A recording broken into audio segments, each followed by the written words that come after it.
Olá, sou Leila Arruda e estou lendo Confissões de Agostinho, livro 7, capítulo 6. Naquele tempo havia também repudiado as adivinhações mentirosas e as ímpias loucuras dos astrólogos. Que as tuas próprias misericórdias, no mais íntimo da minha alma, confessem a ti por isso, ó meu Deus, porquanto tu, pois quem mais nos chamaria de volta da morte de todos os erros, senão a vida que não pode morrer e a sabedoria que ilumina toda a mente que dela necessita, embora ela mesma de luz alguma dependa, pela qual o universo é dirigido, até mesmo o rodopiar das folhas que caem das árvores? Somente tu preparaste provisão para minha teimosia, que me fez contender contra Vindiciano, um sagaz senhor, e Nebrídio, aquele jovem homem dotado de admiráveis talentos. O primeiro afirmando com veemência, e o segundo, embora às vezes duvidoso, dizendo que não havia arte que prodissesse eventos vindouros, mas as conjecturas daqueles homens era como uma loteria, e que muito do que diziam verdadeiramente viria a acontecer, embora eles mesmos não o soubessem, pois tropeçavam na verdade por fazerem tantas suposições. Tu providenciaste para mim um amigo que consultava os astrólogos.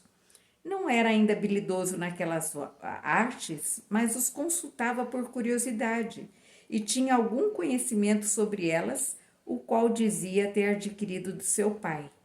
Ele nunca soube o quão longe suas ideias ajudariam a derrubar minha estima por aquela arte. Firmino, como era chamado, recebeu uma educação liberal e boa instrução em retórica. Chegou a consultar-me como a alguém muito querido acerca da minha opinião sobre algumas das suas questões, nas quais suas esperanças terrenas foram cultivadas de acordo com o que chamava de horóscopo. Embora eu houvesse começado a entender algo sobre o assunto pela opinião de Nebrídio, não recusava fazer algumas especulações ao redor do assunto e dizer a Firmino o que vinha à minha mente ainda irresoluta.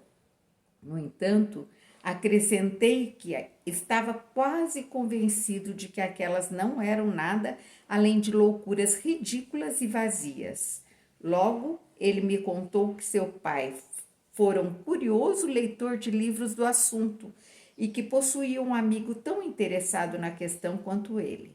Os dois, estudando e consultando juntos, atiçaram a chama do interesse por aquela tolice, chegando ao ponto de observar o momento em que animais tolos que se reproduzem em suas casas davam à luz e assim identificavam a respectiva posição dos céus, pelos quais faziam novos experimentos para essa famosa arte. Contou-me uma história que ouviu do seu pai, dizendo que na época, quando sua mãe estava prestes a trazê-lo ao mundo, uma amiga da serva de seu pai também estava grávida, fato que não podia ser escondido do seu senhor e a qual fazia questão de ter conhecimento detalhado das datas em que nasciam seus servos, mesmo seus cães. Assim aconteceu que, sob os mais atentos olhares, um para sua esposa e outro para sua serva, pelo cálculo exato de dia, hora e minuto, ambas as mulheres deram à luz no mesmo instante. Por consequência, ambas foram obrigadas a admitir o mesmo horóscopo, idênticos até mesmo nos minutos, um para o filho e outro para o jovem escravo. Pois assim que as mulheres entraram em trabalho de parto, enviavam informações uma para a outra acerca do que estava acontecendo em suas respectivas casas, com mensageiros apostos para intermediar a comunicação assim que recebessem a notícia do nascimento. E cada um deles sabia, é claro, o exato momento em que acontecera. Assim os mensageiros de ambas as partes se encontraram, contou ele, em uma distância exatamente igual de cada casa, de forma que não pudessem fazer interpretações diferentes da posição das estrelas ou de qualquer outro mínimo ponto.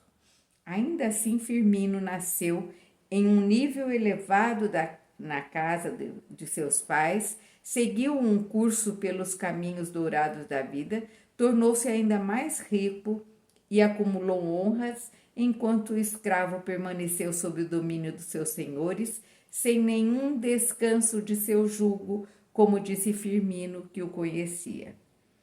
Depois de ouvir e acreditar em tais coisas, ditas por alguém tão confiável, toda a minha resistência se desfez.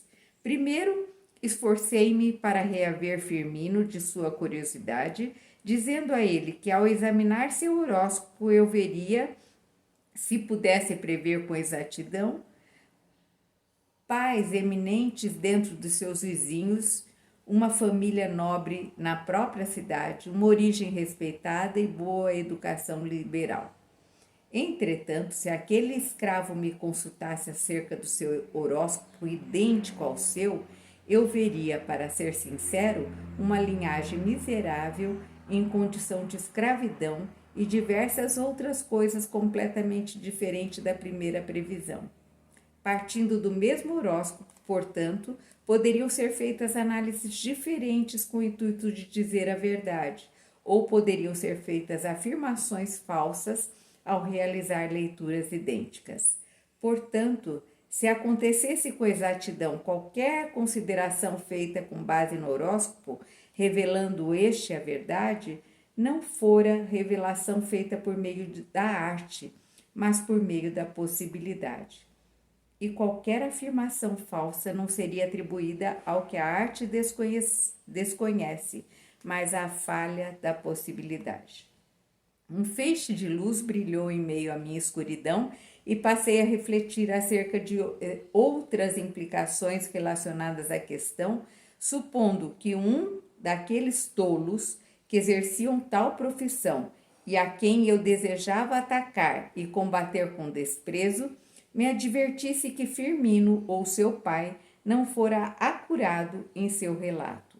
Voltei então meus pensamentos aos que nascem gêmeos, dos quais muitos saem do ventre tão próximos um do outro que o curto intervalo entre eles, seja lá a importância que possam atribuí-lo na natureza das coisas, não pode ser percebido pela observação humana ou expressa naquelas figuras usadas pelos astrólogos a fim de examinar quando prometem declarar a verdade. Entretanto, não pode ser verdades, pois ao examinarem as mesmas figuras farão previsões semelhantes para Esaú e Jacó, embora não tenham tido o mesmo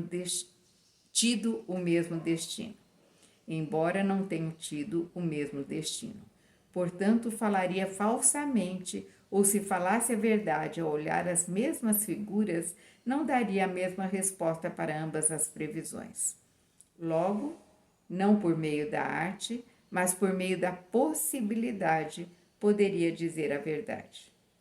Pois tu, ó Senhor justíssimo, governador do universo, trabalha de maneiras misteriosas, enquanto aqueles que consultam e são consultados não sabem o que fazes, de forma que aquele que consulta ouvirá o que o mérito oculto de sua alma lhe disser. Entretanto, das insondáveis profundezas do teu julgamento, a quem nenhum homem poderá dizer o motivo disso ou o que será aquilo. Não o dirá assim, pois é apenas um homem.